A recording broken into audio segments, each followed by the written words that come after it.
This isn't probably normally the way, it seems like we usually right after sentencing I end up talking to the media. Today it was a little bit different. Since this did not end up with a trial and the evidence that we had did not come out really in open court, we really wanted to have an opportunity to meet with the individual victims and their families today, which we did immediately after sentencing. We wanted to really present to them the evidence that we were planning on putting on trial. And then, we have our, what I'll call statutory victims, obviously the victims and their families. But, we have a lot of what I'm kind of calling collateral victims in this case, too. I think those of us that work in the courthouse, work in jail, or involved in law enforcement, have all felt, victimized really as well. And so we really felt like we kind of owed it to that larger victims family to give them kind of a sense of where we were going with this case as well. And that's why we just had that briefing for what I'm kind of calling the law enforcement courthouse family at 1 o'clock. So here we are. I probably need to start off with some thank yous. First of all, Council Bluffs Police Department. They led the 2 carjacking investigations, supported throughout. Council Bluffs Fire Department was also Council Bluffs Fire was also very helpful. They brought in a drone, to help give us some aerial footage. Obviously, the EMS, officers that had to be there, really rendering first aid. That's a really tough job. Sheriff Danker, John Reynolds, and Tiffany Mass with the jail. I'd like to thank them for their openness. This has been a tough investigation for all of us.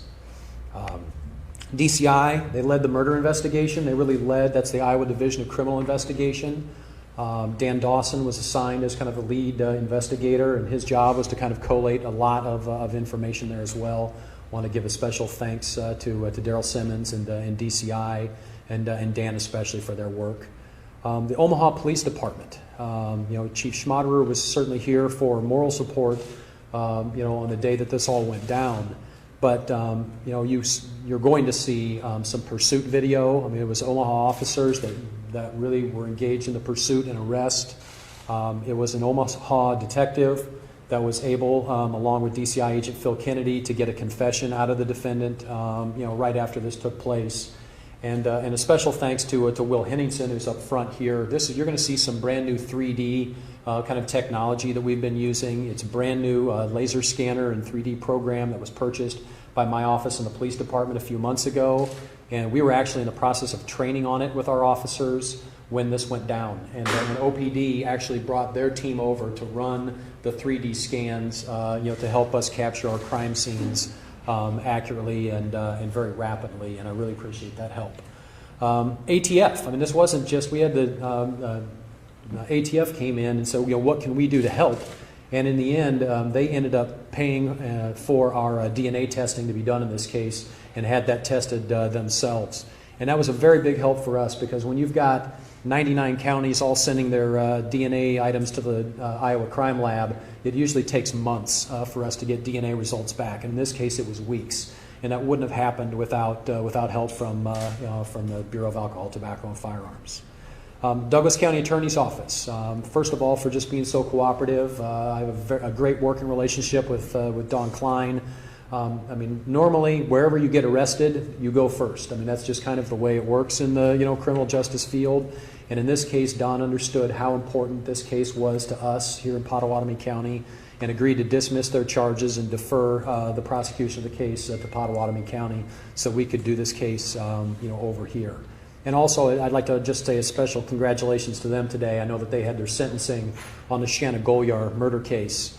Victim in that case, Carrie Farver, is a family friend of mine, and they worked very, very hard on that. Pottawattamie County Sheriffs started that investigation, and that was, I know that was been a long road to justice on a cold case, so congratulations to them. U.S. Attorney's Office had several discussions in this case with Kevin Vanderskell, who's the acting U.S. Attorney. Rocky Rothrock is our local prosecutor.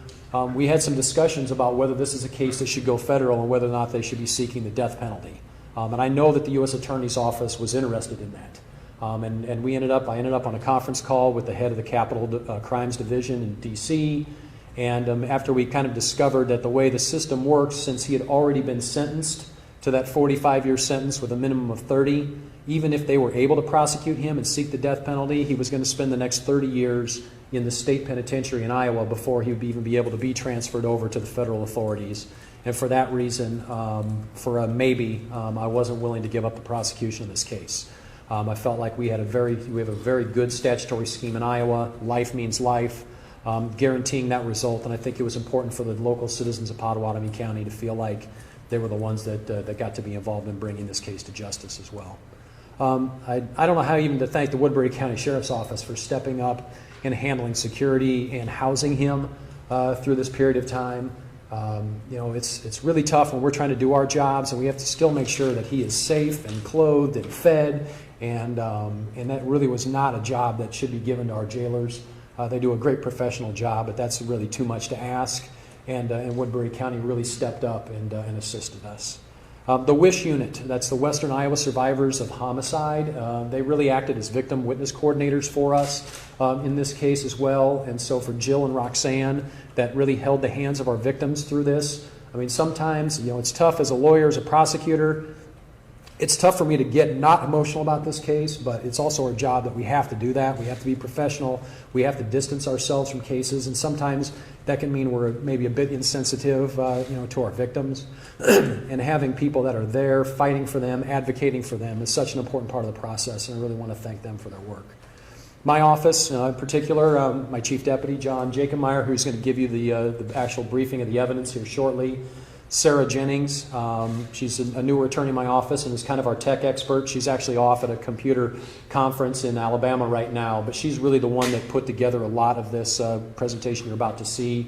Brendan Iott, intern in my office, you know, I mean, he comes in as a law student and gets thrown into the fire, helped organize a major case, and did a lot of work, and I really appreciate your work, Brendan. Veterans Affairs, thank you for letting us use your beautiful building, and my Board of Supervisors. I see I've at least got Scott and Justin here. The board really provided a lot of good moral support, a lot of leadership through this process. I mean, there's a lot of very raw emotions, you know, pain that we're all dealing with, and they really did a wonderful job providing support for us while we're working through this. I'm even going to thank the media, you know, in this case. I mean, I see a lot of cameras out in front right now, but I want to thank you for giving us a little space so we could actually do our jobs. You know, I think hopefully I've been doing this job 15 years now, and I feel like I have a pretty good relationship with most of you, and the trust that we were going to get the job done and then be transparent enough to let you see what we had. I appreciate that space. And finally, for thanks, before I move on, I want to thank the citizens of Pottawattamie County. It's something else to see the support that this community has for law enforcement. I would just leave it at that. I knew this was going to be tough.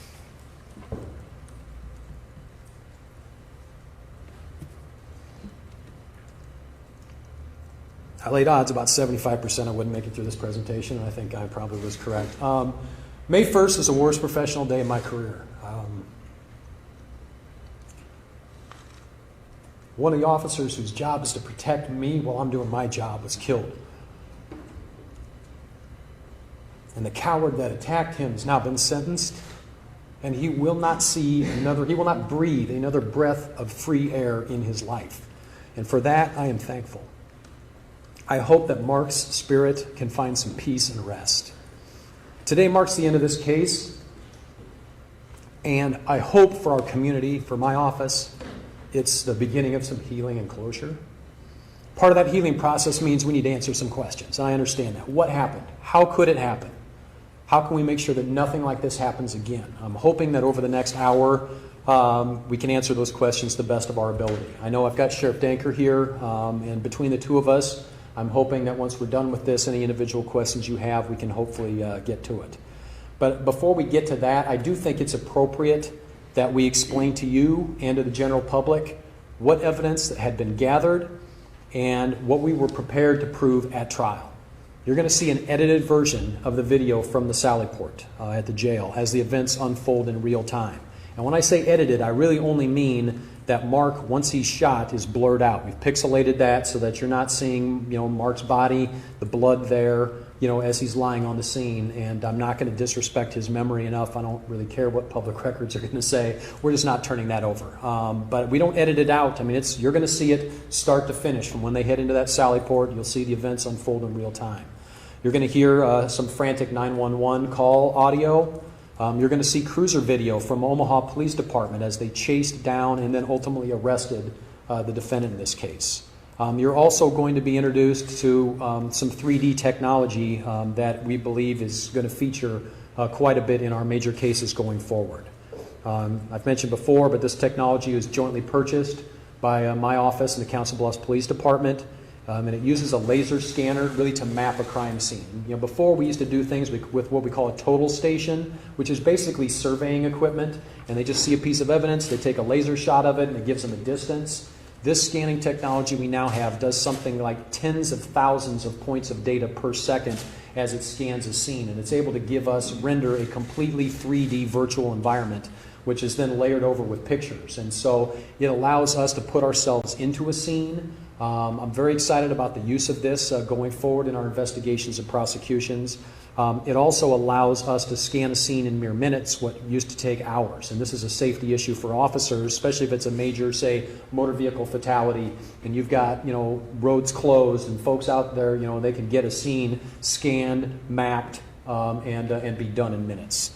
And so we've had a lot of assistance from the Omaha Police Department that's had this technology. I don't know that anybody's quite using it the way we're about to today with a full presentation, but we're pretty excited about that.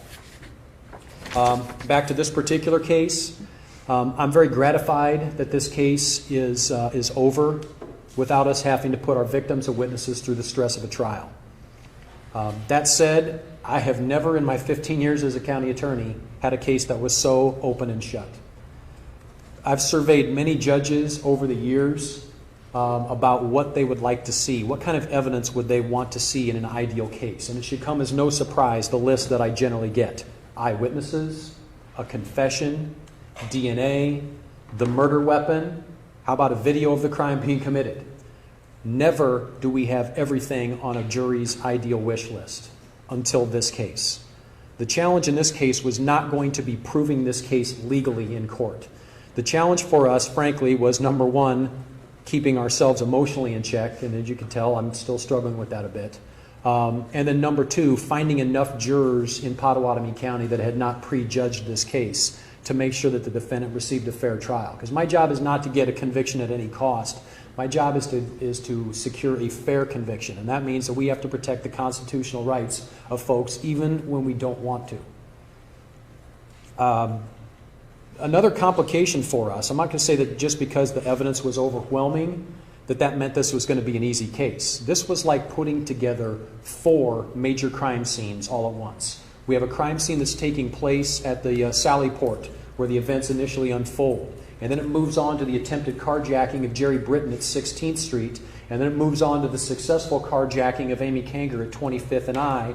And then it moves into Omaha where we have a pursuit and arrest over there. So we really take what would normally be a major crime scene and take that times 4. We could not have done that if we did not have such wonderful cooperation among the agencies around here. And I know that is not the case always around the country. And to see the sheriff and the police and the DCI and the ATF and across rivers with the Omaha police, to see all of those entities working together toward one common goal is just, I really feel like we are blessed to have very professional working relationships that have allowed us to put this case together in 106 days. Also, maintaining professionalism is pretty tough when a friend's been killed. Mark was laid to rest on May 8th.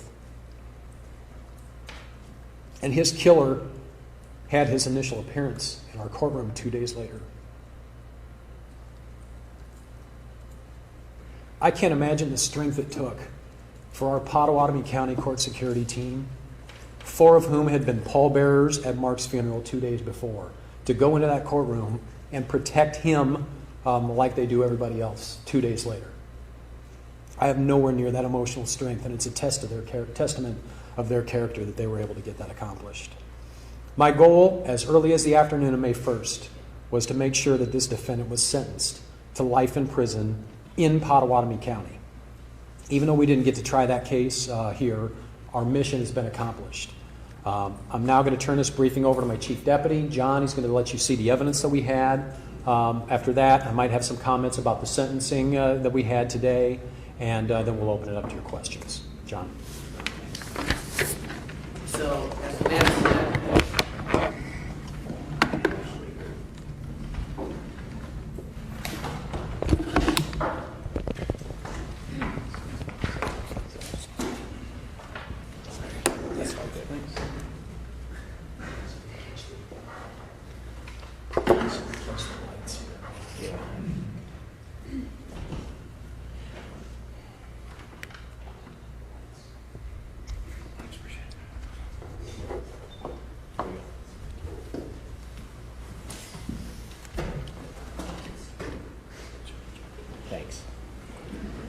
So as Matt said, we know there's a lot of questions about like what happened and how it happened.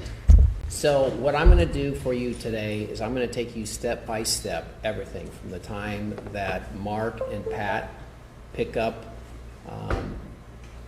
the Correa to the part where he's finally arrested. Now, with some of these videos, what's going to happen is, just so you know, is I'm going to play them all the way through for you, and then I may narrate some, and then I'll come back and we'll take them step by step, just so you know. Now, if there's any shots you need later on, we can help you out with that. Just so you know, we'll go back and accommodate as best as we can for you. So let's start with the very first part here. This is Deputy Mark Burbridge. He'll be referred to as Mark from now on. Also, Pat Morgan, Pat, and Correa. And this is a person they were assigned to transport. So the day starts at 9:05. And what this is the Sallyport. This is at the jail where they deliver and they pick up inmates, okay? They are coming to pick up Correa. This door in the top left frame is a door that goes into the booking department. The bottom right is that same door going in.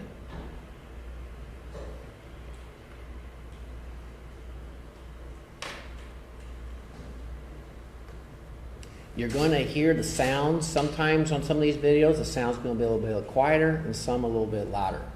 That's just the microphones. It's not our volume. It's at 100%, so you know.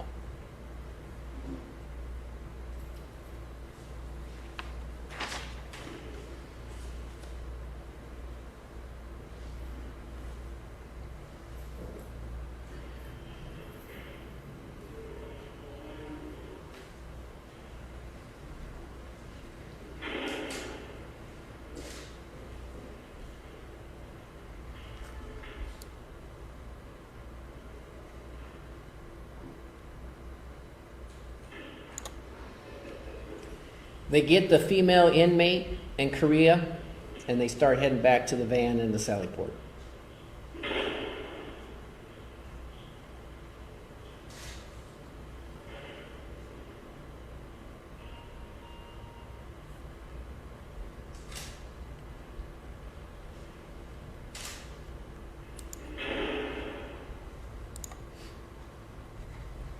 I'm going to show you later, but there's two compartments in here in the back of one of these vans. You're going to see that in the next video. They're separated by a divider wall. They are not housed in the same little room compartment.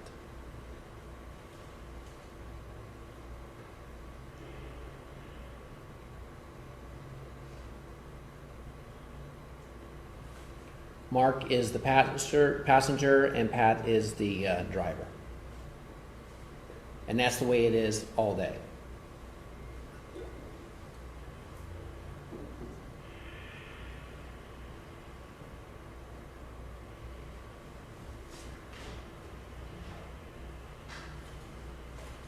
And that's how those Sallyport doors work also. They go up, and then they're automatically controlled by a control room, and they go back down.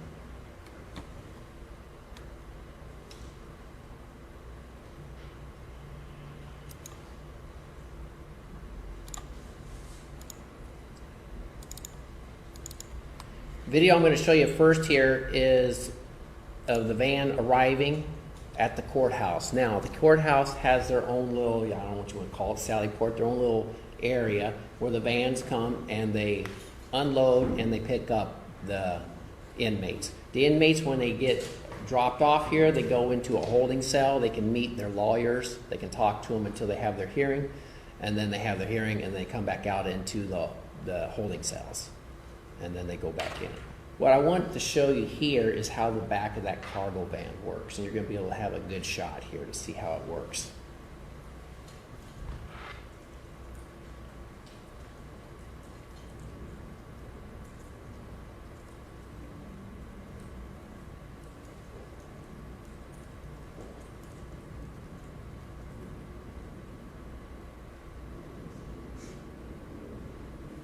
Okay. You see these mesh doors. Those are still mesh doors. They're separated. They're not one big one. It's two separate ones. You can barely see in, but each of them house one inmate. There goes the females. Now there's a wall right here, so they can't see each other, but they can hear each other. And that's Correa's. And as you can see, they have like little seats in them. I also want to show you, he is shackled, and you'll have another shot here. He has a belly belt, and right there, he is handcuffed.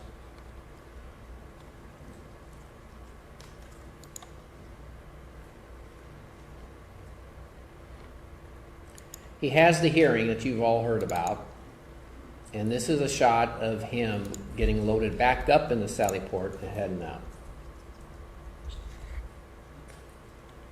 Again, those are the doors. That's a little better view. You see that? There's two separate doors. They both have their own mechanism to open and close them.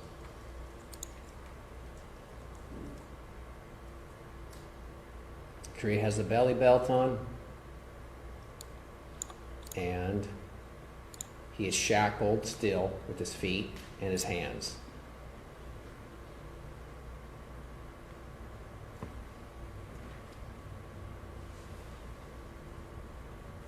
The female inmate will get in the other compartment.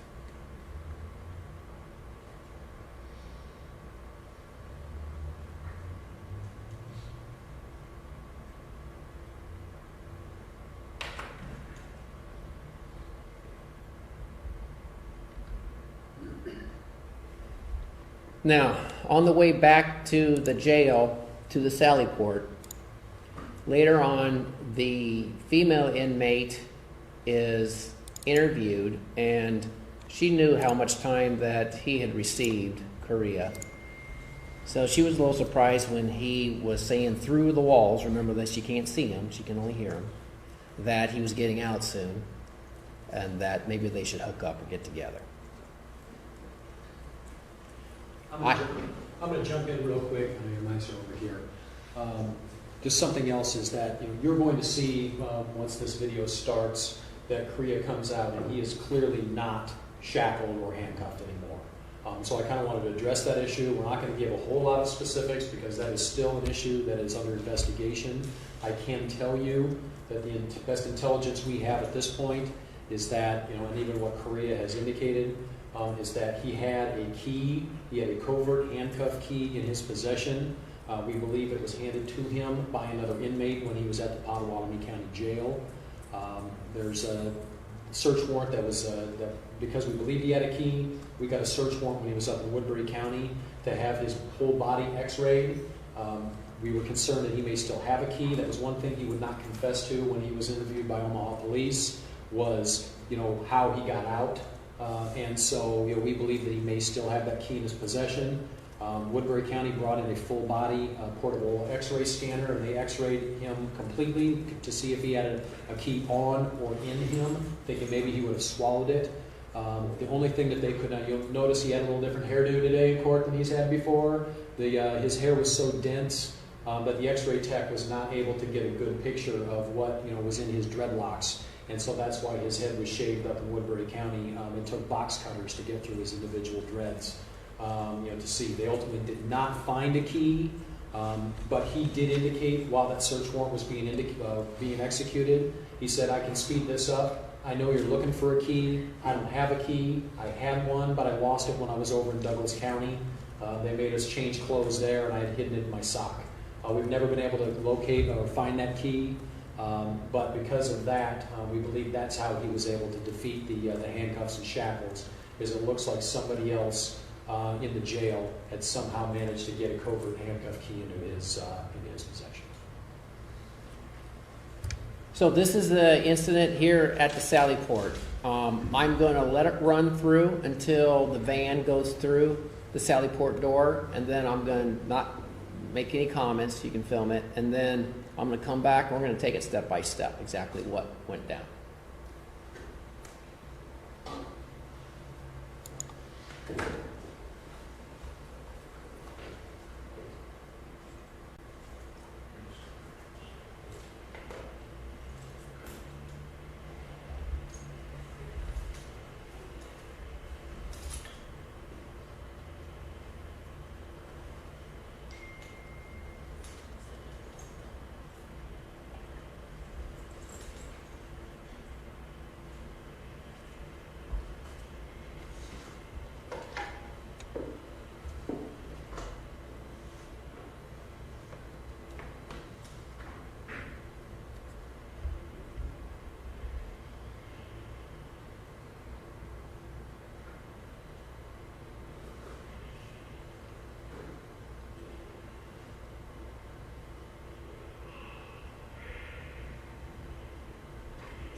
Okay. First off, you're probably wondering why no one's coming out of that booking area to help them out.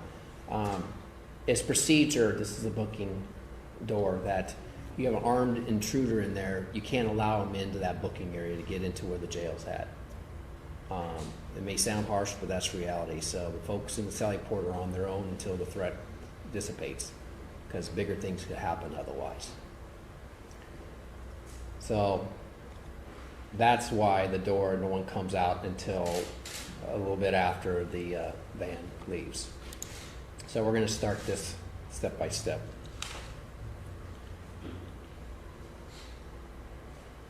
So once again, this is the door that goes into, in the top right frame, goes into the booking area. To the left of the top right frame, you're going to see a little bit of the van. You're going to see the passenger door. They park right over here.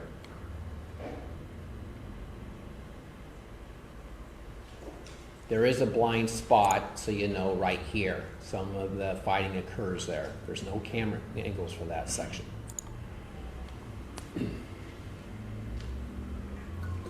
Right now, the officer is taking off their guns and their ASP and tasers and things like that. You can either put the guns in the lockbox here, or you can put them in the van and lock the van.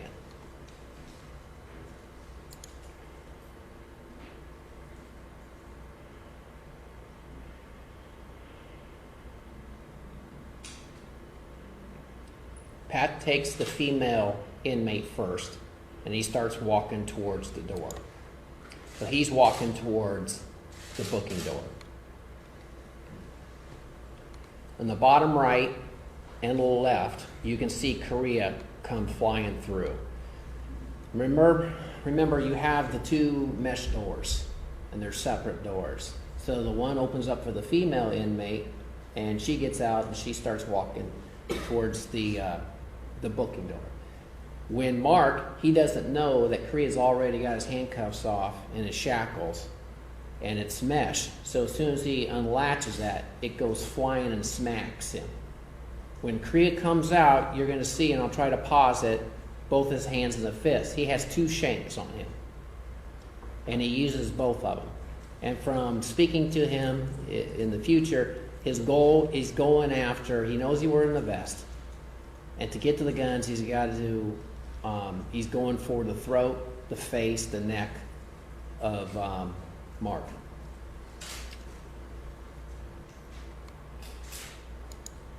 He comes out, and right there you can see both hands, both of them right there. And both of them are holding shanks, and you'll see pictures of these shanks. We recovered them both. Meanwhile, the female inmate is starting to hear something going on. On the bottom right, Pat, you're going to see, is going to hear it in just literally a second. So he's going to start running back to the back of the van. Okay? He's not going to see anything there. So he goes to the passenger. He'll stop right here, kind of the back wheel, look, see nothing, starts running back to the left. Meanwhile, the fight is still going on over here, and you're going to see Correa, by the time that Pat gets around, Correa's getting into the door. Okay? Let's go that way.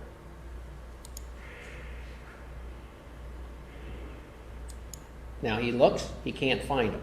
You're going to see him go to the passenger. Meanwhile, Mark is fighting off Correa with the shanks. In the bottom right, you're going to see Correa stabs Mark in the back of the neck with one of the shanks. So then Mark squares off and backs off. Right there. Correa is now going to the door as Pat rounds it. The door opens up. As soon as the door opens up, the deputies, Mark and Pat, know it's not locked like they thought. So now it becomes a race for the gun, because everybody now knows the guns are in the van. So that's what's happened. You're going to see Pat jump on Correa's back, try to pull him out of there. Meanwhile, Mark in the bottom right frame, you're going to see him come running around the front to try to get to the gun first. So that's all it is, a race for the guns.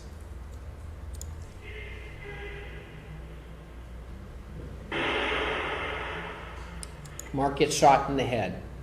Pat's still trying to get Correa out of there. Correa is kind of straddling both chairs, and he's kind of on his buttocks, and he's got his foot up in the air. And what he's doing is kind of kicking away Pat so that Pat can't get to him. Meanwhile, he's trying to spin around and get the gun on Pat.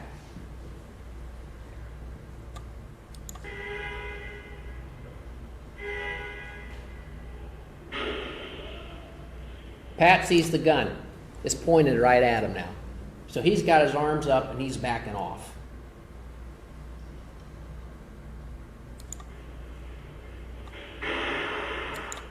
And you can see his foot up in the air, keeping Pat off him. So now Pat's down on the ground. He got shot in the stomach. The defendant right now, Correa, what is he doing? He's going through his pockets. He gets the keys to the van in the back right, and he takes an extra magazine. Those are 15-round magazines. Okay? Meanwhile, you're hearing radios going on and everything. Some of that voices you hear is booking, folks in booking, but they can't come in. You got Pat radioing in, shots fired, deputy down.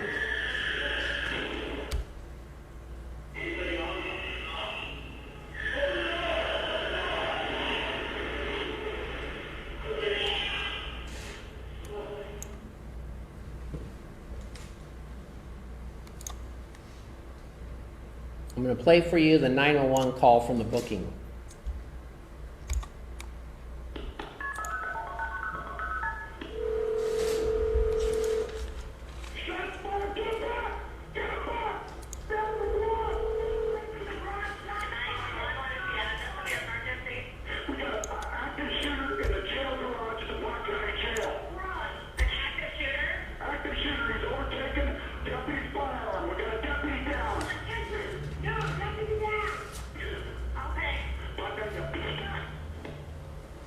Once Correa goes through the Sallyport, you can see the tire tracks up and over the lawn and over into the parking lot.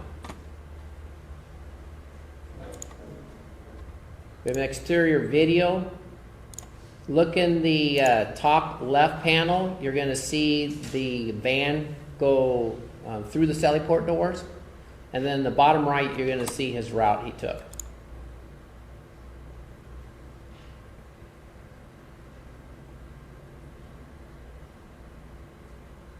Now on the bottom right, you're going to see him.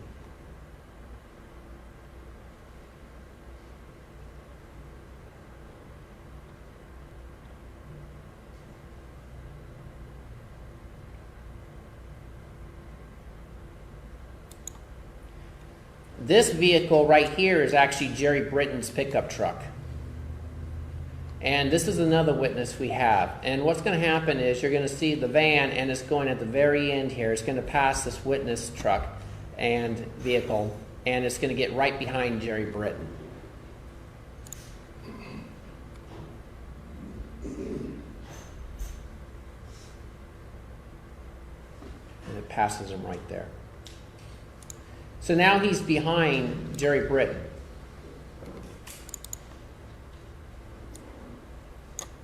So Jerry Britton's here, and right behind him, he's going west on Lake Road, Big Lake, and right behind him is the defendant, Correa. So Correa knows that the van has a GPS on it, so he knows he's got to ditch it like now. So he gets out and he starts walking towards Jerry. Jerry is a Nebraska correctional officer. So he knows when he sees Correa walking towards him, he knows that it's an inmate, an escaped inmate.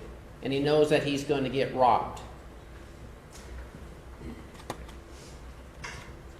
So what he does is he tries to go through the intersection, and that's when, hang on a second here, and that's when Correa shoots at him.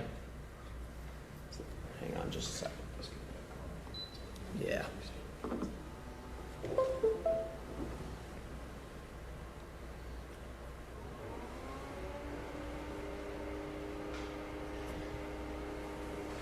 Now, while this is going, I want to bring up something that you're going to see. There is, remember I said he got an extra magazine and he had this gun. He has two guns.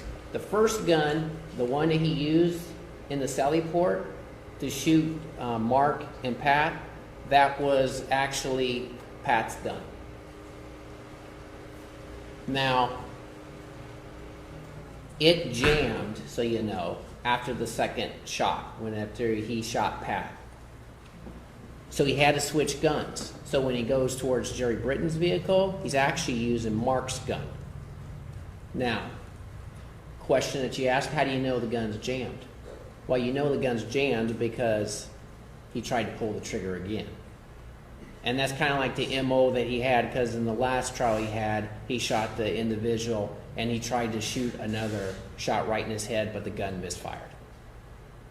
So Pat's very lucky that that gun jammed. So he had to switch out guns. So now he's got Mark's gun. But he really doesn't know how to use guns very well. So as he's walking towards the vehicle, Jerry's, somehow he pops out that magazine and it falls. So now he only has one round left in the chamber.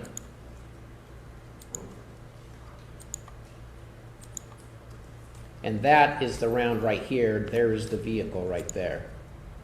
And a close-up of it is the shell.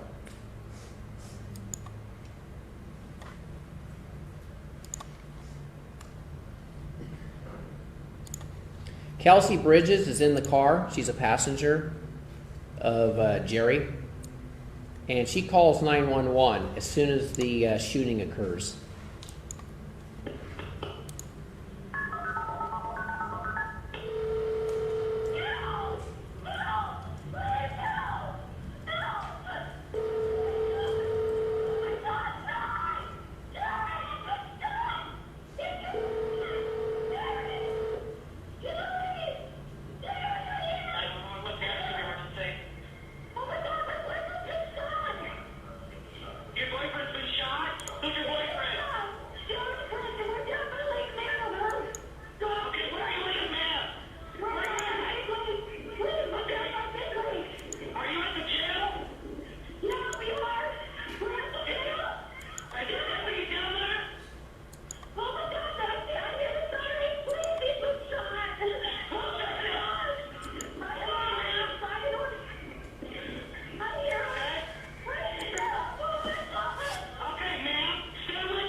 During this incident, a police officer got onto the city traffic cameras, and he was shooting towards the Sallyport to see what he could capture, and lo and behold, we caught the Correa running back to his vehicle after he had shot Jerry Britton.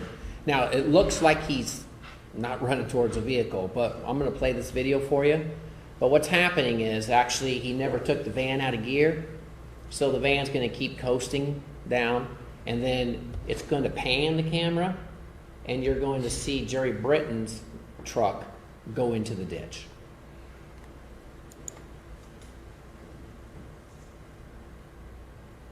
And there's the Sallyport, and actually that's one of my witnesses taken off.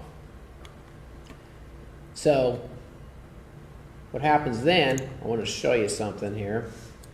We also have still shots of the same cam, and you can see the gun that Correa has right there.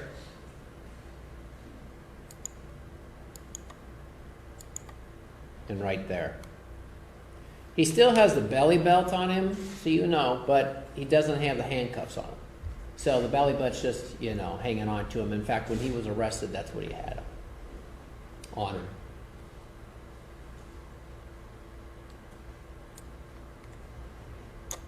So this is 16th Street, northbound. He's going to start heading southbound on the northbound lane.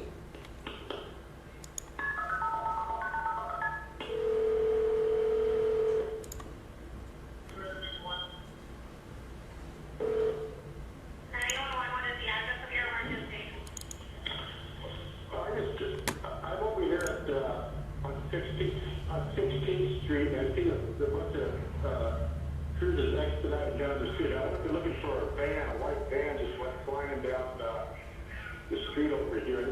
Are they looking for a white van? Why did the white van go? It went west on, I'll tell you something. It went west on Avenue L. We went on Avenue L. From what street? 16.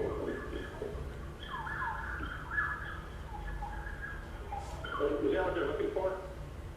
I'm not sure, sir. What way is it on L? What cross street? It went west on Avenue L, opposite on North 16. It was a white van. Just about skipped over when it turned the corner.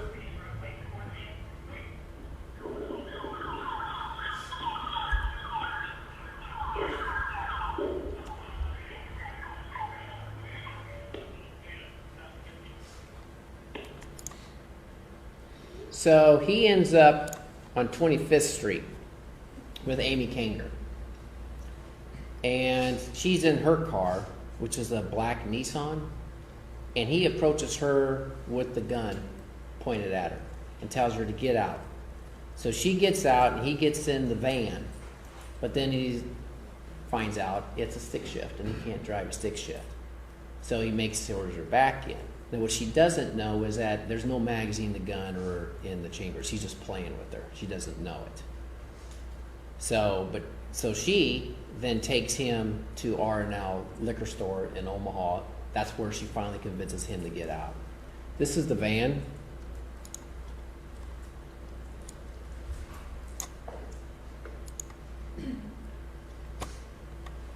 As you can see, he's got his shackles off.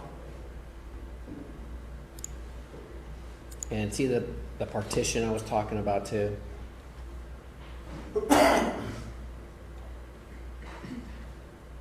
We found when the door opened up, one of the shell casings is right here.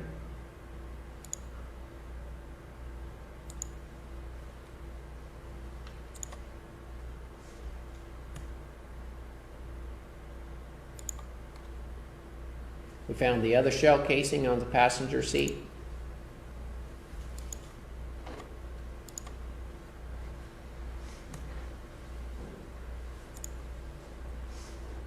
And in next to the center console, we found one of the shanks. Right there, peeking out. And as you can tell, the tip is broken off because the tip was found at the Sallyport. And it came back with Mark's DNA on it. In fact, both shanks came back with Mark's DNA on it.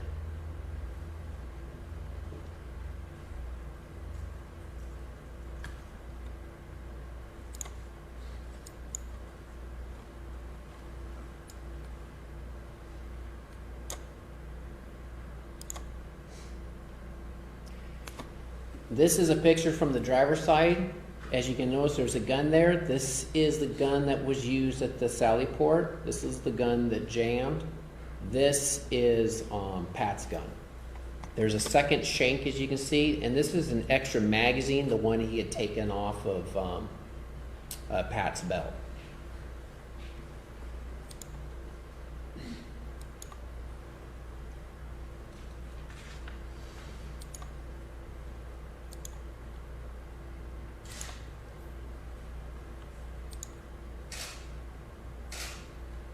They were made out of like toothbrush, things like that. How he made them. There's a taser.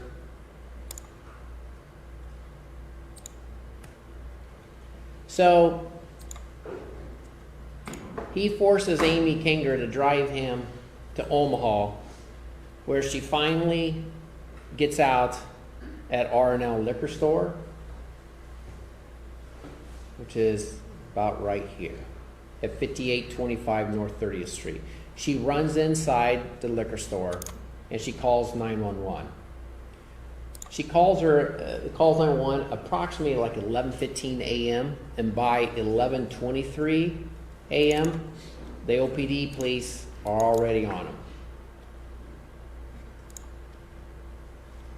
Now I'm just going to play this whole thing and not say anything. It's pretty explains everything pretty much itself.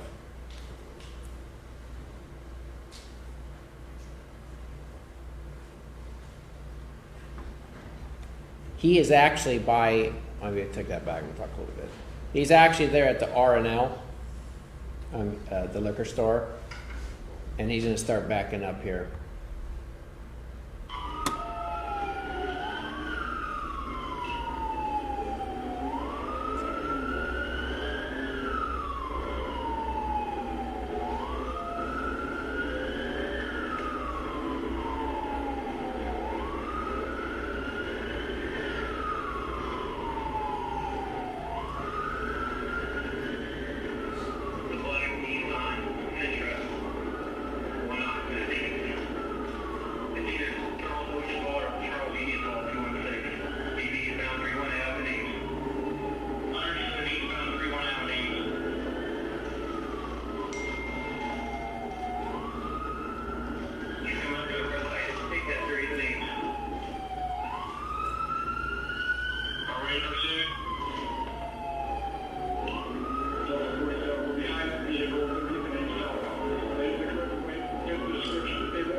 He actually sits in there for quite a while. I'm looking forward to when he gets out.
Now they'll sit there. He'll be on the ground for a while. So I'm gonna go to when they finally get him up.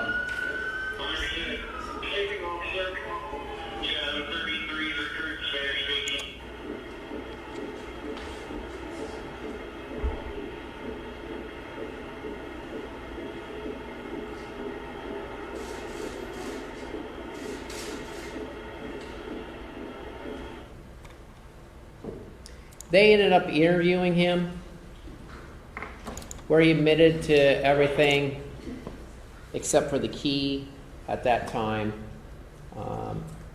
He gave a statement pretty much about everything, and I'm just going to be a little bit of a clip, show you his state of mind.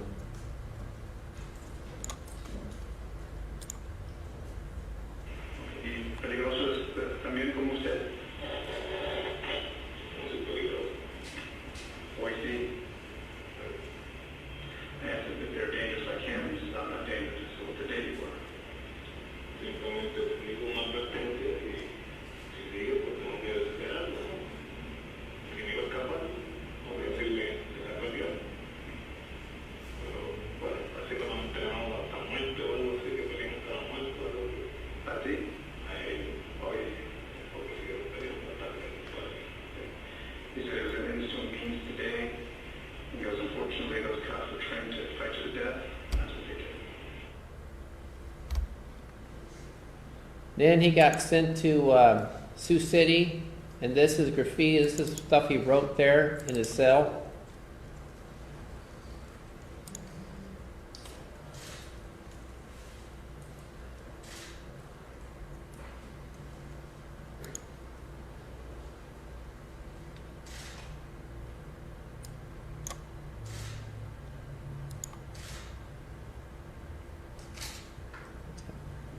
And that's what happened. See if I get the lights in.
But I know that today's sentencing probably seemed maybe a bit confusing with just the different grouping of charges, so I just kind of wanted to summarize what had happened. What we were asking for was that everything that happened with regard to this case be consecutive to the case that he'd already been sentenced on. And then we were asking that the charges really be grouped into three places due to the three major crime scenes. What happened to the Sallyport being one, what happened with the attempted carjacking of Jerry Britton being two, and the successful carjacking of Amy Kanger being three. So what we were asking for was that he be sentenced to life, that all the charges that happened in the Sallyport, that they can run concurrent because they were all part of one transaction, but he be sentenced to life. And then, since he chose to engage in separate criminal behavior, that the carjacking of Jerry Britton, that he should get an additional 25 years consecutive because of that. And then because he chose to carjack another person, that he be given another 25 years after that. So the state was asking for life plus 50 years, all consecutive to the 45 that he is already serving. The judge agreed with our argument, and that's what he sentenced him to. So he's looking at serving roughly the next 29 years before he's paroled on his original charge. He then begins serving a life sentence, and that sentence won't end until he is dead or commuted by some future administration, and I pray that that never happens. And if that should happen, then he would begin serving two separate 25-year sentences, each with a 70% minimum. So he's looking at 35 years that he would have to serve after completion of his life sentence. So our goal, I think the court clearly agreed with it, is that he will never be out of prison again for the rest of his natural life. And I'm willing to take any questions. I think the sheriff will as well. You've probably watched that video, those images several times. What is it like for you to see that again, even here today? I got to be honest, at this point, it's not as near as tough. The first 50 times you watch that video, and frankly, I mean, I've obviously seen it without the blurs, and should we have played it in court, it'd have been a different situation, and it's not easy to watch. I mean, it's pretty gory, it's pretty graphic, it's pretty powerful. So, I mean, this is I hesitate to say man, this is a individual I'd been in court with just 15 minutes before all of this takes place. And here we are, and he was getting lippy in court, with my victim's family at that point, and I'm up in my office, and we're trying to kind of talk our victims off the ledge because they were very upset at his rude comments during that sentencing. And then, after we kind of, told them, you get the last word, he's going to be in for the next 30 years. They take off and my phone blows up. And I mean, immediately I'm told that there's been something's gone on at the jail. We have, and at that point it was very chaotic. We weren't sure what was going on. And so we had that video. We'd watched it within probably an hour or two of this taking place. And at that time, I think it's fair to say our emotions are pretty raw. Today, Carmenaty chose to speak, and he said that he liked Burbridge. I know that a lot of people that work with Burbridge liked him. What is your reaction to some of the statements he made about this man that he said he didn't attempt to kill? I have a couple of reactions. I'm going to try to keep keep my law license intact as well. The graffiti that he wrote on the cell the first day he's up in Woodbury County, referring to himself as Wesley Cop Killer, and I kill a cop and 5 men, didn't seem like he had much remorse. And I'm not saying that he couldn't have changed that in the past couple of months, but that's kind of the position that we were in.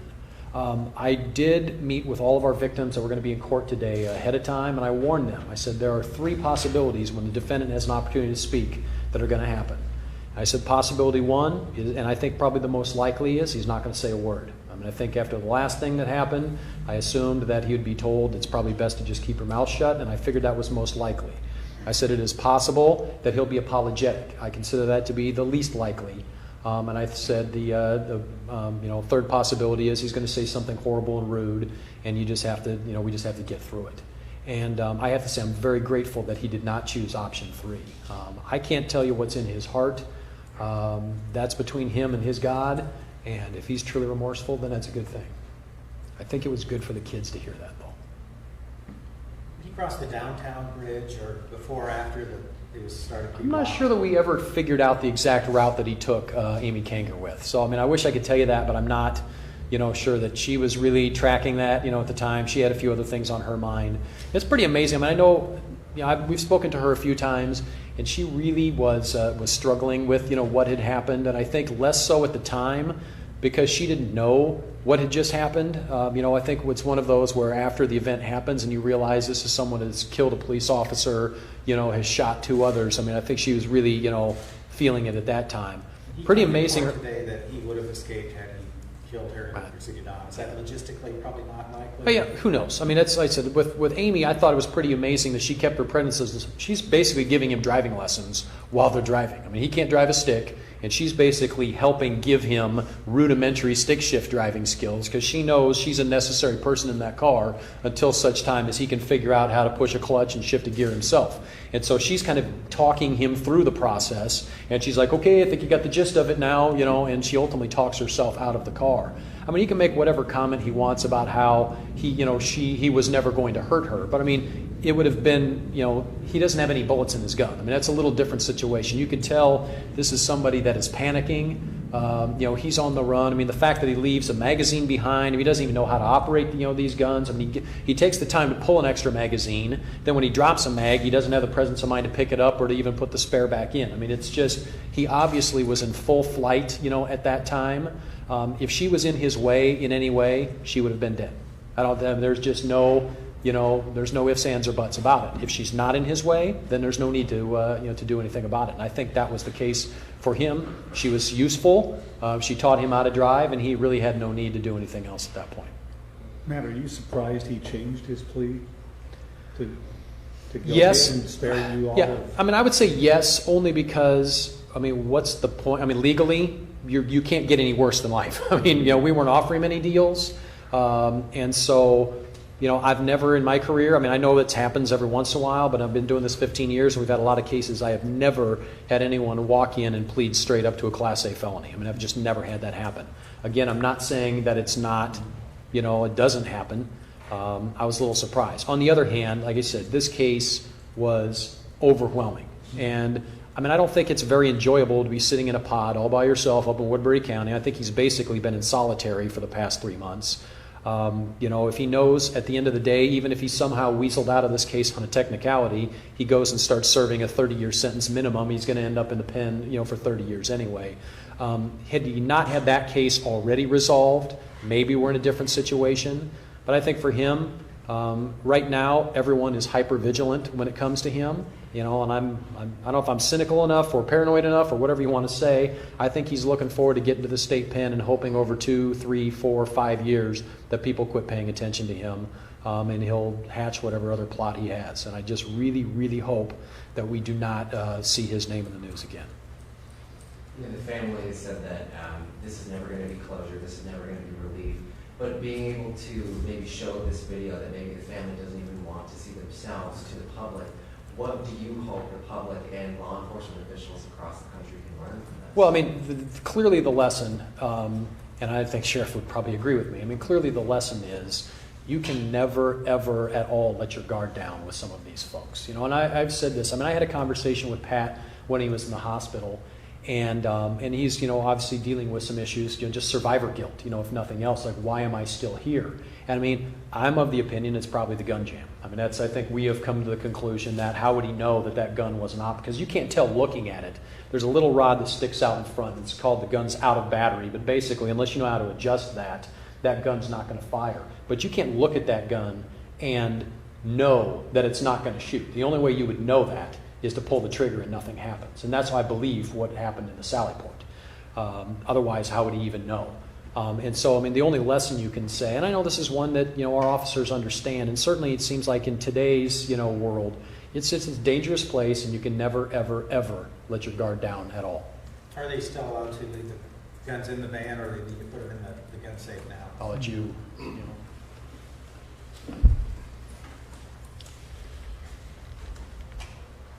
I had a discussion with our lieutenant in charge of the court security.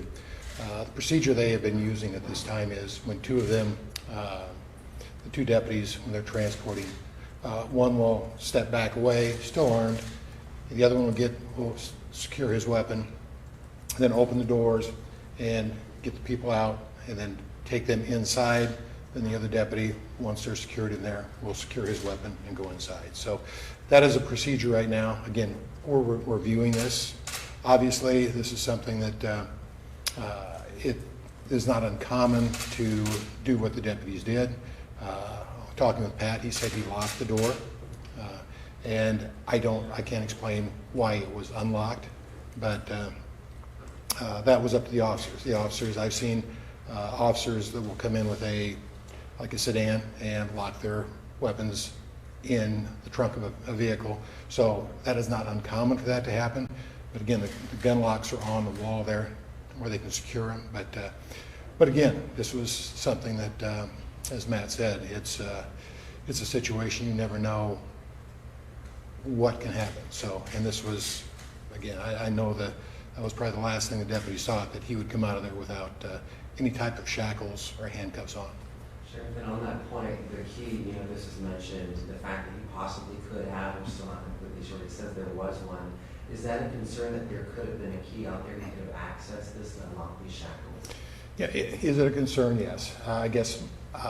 But when you're dealing with a correctional facility, any type of correctional facility, there are things that get in no matter how hard you try.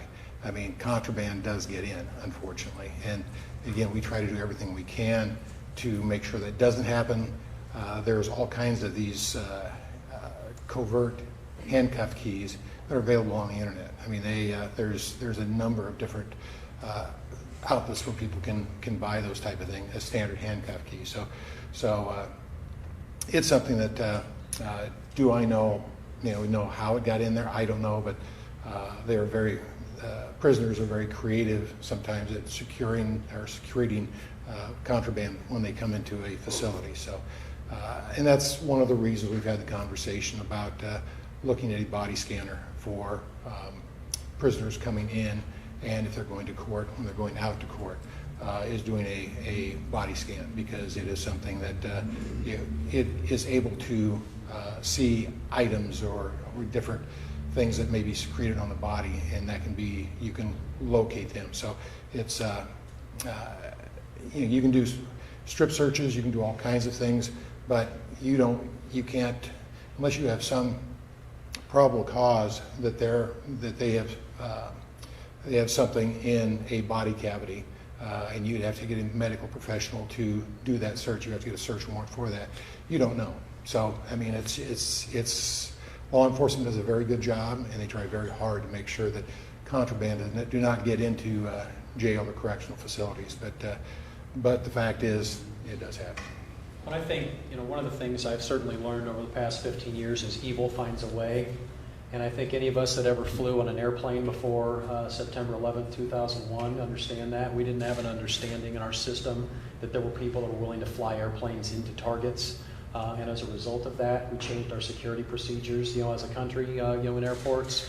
And then somebody decides to get on a plane with a bomb in their shoe, and then we're all taking our shoes off and putting them in X-ray machines, and we're sticking things in a court bag. That's, I think you try to anticipate the dangers that you know about, but sometimes, like I said, the human capacity for imagination and figuring things out, and there were a lot of things that had to all just kind of go wrong for this to happen, the way it did. If he didn't have a key, then whatever happens with the front of that, van is kind of irrelevant. If he hadn't have been able to get a hold of a shank, there were a lot of ifs, but if that gun hadn't jammed, Pat Morgan is probably dead. If he hadn't hit that mag release, Kelsey Bridges and Jerry Britton are probably dead. So, we had some factors that all kind of played, I think, that made this a better story than it could have been, as horrific as it was. So, Sheriff, you said that you had changed the procedure for panic prisoners and the officers' weapons from what it was. Can you say what the procedure was before and what it is now? Well, before, you cannot have a firearm or a weapon inside the jail facility, and that's why the deputies, they took off their firearms, their tasers, and their ASP, and they secured those in the front of the van. And that was a procedure that had been, you can do that, or you can secure them in the gun box that was on the wall. As you saw in the video, there were gun boxes on the wall. but those weapons cannot come into the jail facility. This, from what I understand, is, this was done, this type of securing of the weapons is something that it was done on a regular basis. I mean, that's what the court deputies did. Again, when they leave, then if they, for whatever reason, get some emergency call where they have to leave in a hurry, their weapons are in the vehicle. They can get in the vehicle right away, and they can go out and they can respond and not have them accidentally leave in a lockbox. So the securing the weapons in a locked compartment, separate compartment in a vehicle is what the procedure was.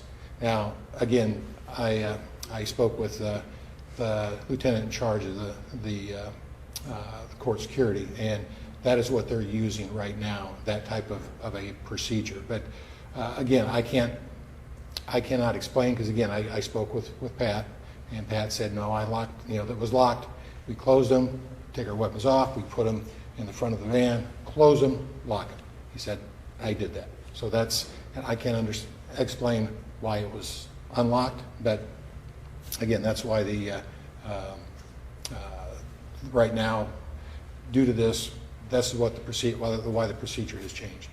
I think it's also important to note that not just jail transport vans use that Sallyport. I mean, if there is a patrol officer, whether that's Council Bluffs Police, Pot County Sheriff, if they arrest somebody on the street, they drive their cruiser into that same Sallyport, and the door comes down, and then they're going to escort that prisoner, inside the jail. And they routinely have and they've got AR-15s locked and secured in their cars. They have shotguns locked and secured in their cars. They usually take their duty weapon off and lock and secure it in their car. You could hear on that video when it was playing and the audio was going, there's a deputy inside, because you can hear him say, my gun's in my cruiser. Well, there was a cruiser that was sitting inside the Sallyport. It was one of the Ford Escape types, there, and that deputy's gun is in his cruiser as well. Because again, if there's an emergency call, it's a lot easier to just get out that door, unlock your door, get in and go, and you can arm yourself as you go instead of stopping and getting into the gun box. Obviously, the locking it up in a gun box is a guarantee, that's where it's at.